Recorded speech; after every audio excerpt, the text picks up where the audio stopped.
આપણે ત્યાં પારડી પોલીસ સ્ટેશનમાં પીઆઈ તરીકેનો ચાર્જ સંભાળ્યો લગભગ 2 વર્ષ થયા. આ 2 વર્ષની અંદર ખૂબ સુંદર કામગીરી એમના નામે બોલે છે.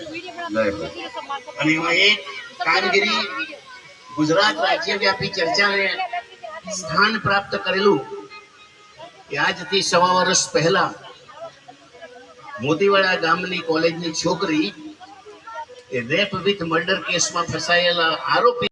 અભિનંદન, ખૂબ ખૂબ આભારી છીએ સાહેબ. આવા નિર્ભયને નમ્ર વિનંતી કરીશ કે શ્રી ગઢવી સાહેબ ને અહીંયા લઈ આવશો, ઉપસ્થિત કરશો સ્ટેજ પાસે, મહારાજ પાસે, અને પુષ્પગુચ્છ ટીમનું હાર્દિક સ્વાગત. કાઠિયાવાડમાં ગોમતી ભૂલોય પણ ભગવાન તારા એવા કરું સન્માન કે સ્વર્ગ બોલાવી દો શામળ. તેજોને ભૂલો ભૂલો પડ્યો ભગવાન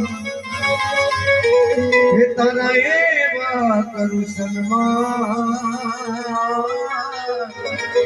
હે અરે રે તને સ્વર્ગે બોલાવું સાંભળ. તમારો પ્રતિભાવ સમય હોવા છતાં અને રાત્રે કાલે 11 વાગે એમની સાથે વાતચીત થઈને તરત જ એમણે તૈયારી બતાવી હતી કે હું 100% આવીશ અને આજે અહીંયા ઉપસ્થિત છે.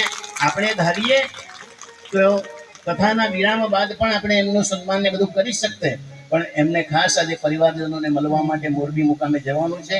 તો એમની યાત્રા પણ શુભ રહે અને આવા નિડર અને નિર્ભીક અધિકારીઓની વચ્ચે આપણે સારી રીતે રહીએ છીએ એ બદલ એમને ખૂબ ખૂબ અભિમાનપૂર્વક તાળીઓના ગડગડાટથી વધાવીએ.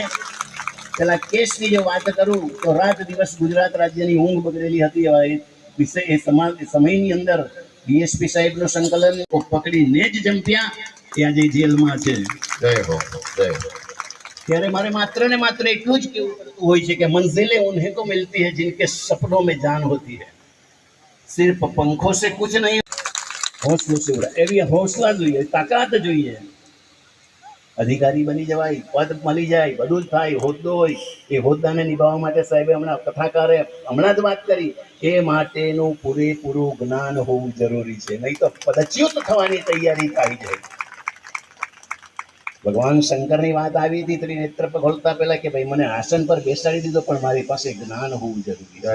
તો હું ફરી એકવાર સાહેબને ભવિષ્યમાં ઉચ્ચ કક્ષાના આપણા ગુજરાત રાજ્યના પોલીસ અધિકારી બને એવી આ શ્રી કથા સમિતિ પરિવાર તરફથી હું હાર્દિક શુભેચ્છા પાઠવું છું. જય જય ગરવી ગુજરાત, જય જય ગરવી ગુજરાત. હું સાહેબને માઇક્રોફોન આપું છું, એમનો પ્રતિભાવ આપશો સાહેબ. નમસ્તે, જય હિન્દ.